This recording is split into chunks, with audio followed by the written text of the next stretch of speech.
Welcome back everyone to another fun-filled episode of the Ambrosia Chronicles. I am your host, Ambrosia Carey. We're going to talk about all things beauty, business, and just a little bit of travel. Today we are going to go over step by step how I do one of my favorite blonding techniques in the salon. It has a beautiful grow out.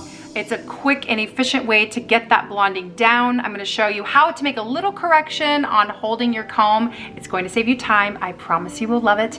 And make sure you hang out to the end so that you can see exactly what I toned her with. I'll show you all the things coming up right now.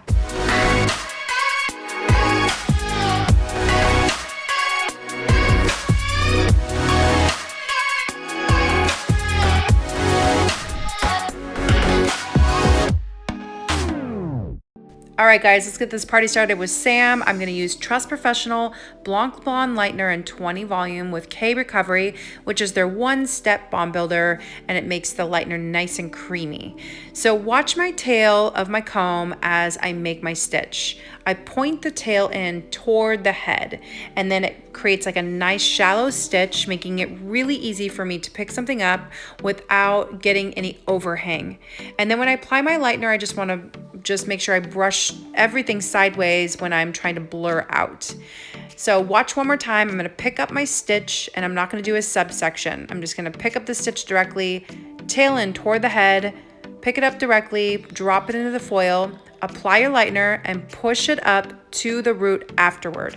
So what that will do is it just keeps any overhang from happening with that lightener, because the last thing you want to do when you're folding your foil is to push some of that lightener outside of your foil right onto the scalp, right? All right, now I'm gonna go ahead and speed this puppy up, and we're gonna get into our next section.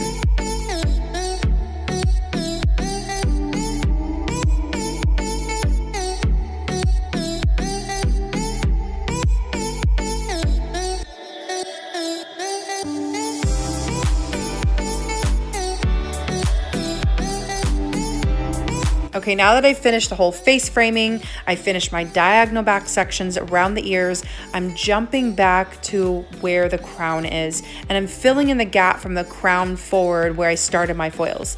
The reason why I'm doing it this way is because I want this to mimic where the sun is going to touch that hair.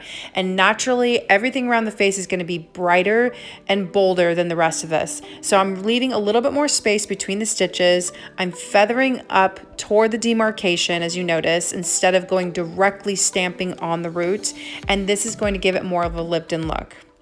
Now I'm going to the back area. The back area, especially right where that hairline is going to be the most fragile, so we just want to be very careful with that area. And it's also an area I'm going to want to check right after I check the front area when I'm in my middle of my processing, so I might pull these foils out afterward.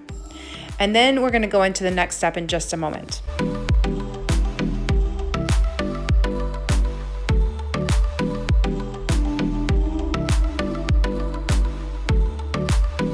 Okay, everything's looking really good, like the inside of a banana, the way we want to.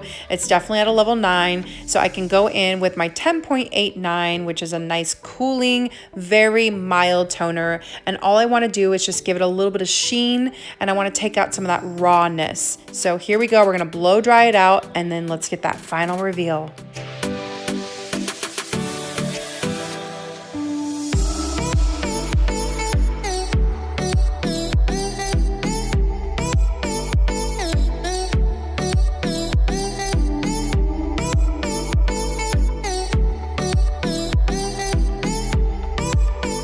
Don't forget to subscribe for more hair and shenanigans.